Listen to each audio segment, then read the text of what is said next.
வணக்கம் நண்பர்களே. இன்றைக்கி நம்ம ஒரு கதை ஒன்று கேட்க போகிறோம். அது வந்து நீதி கதை. அந்த கதையோட தலைப்பு என்னென்னா, எல்லாம் நன்மைக்கே. அந்த கதைக்குள்ளே நம்ம போகலாமா? ஒரு நாட்டை அரசன் ஒருவன் ஆண்டு வந்தான். அந்நாட்டு அமைச்சர் எது நடந்தாலும் எல்லாம் நன்மைக்கே என்று சொல்வதை வழக்கமாக கொண்டிருந்தான். ஒரு நாள் இருவரும் பேசிக் கொண்டிருந்த போது அரசன் மாம்பழம் ஒன்றை கத்தியால் அறுத்தான்.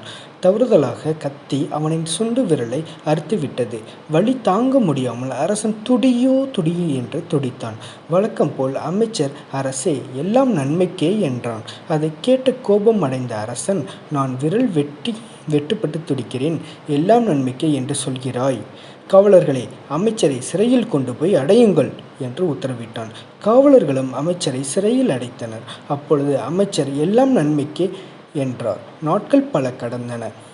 வேட்டையாடுவதில் ஆர்வமுடைய அரசன் தனியாக காட்டிற்கு சென்றான்.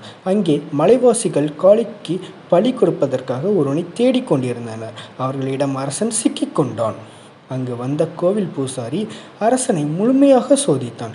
பின்பு காளிக்கு எந்த குறையும் இல்லாதவனை மட்டுமே பலியிட முடியும். இவனோ சுண்டு விரல் பாதியாக உள்ளான். இவனை விட்டு விடுவோம் என்றான்.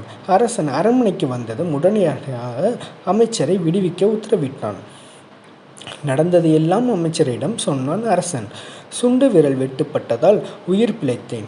அன்று எல்லாம் நன்மைக்கே என்று நீர் சொல்லியதன் உண்மையை அறிந்தேன் என்றான்.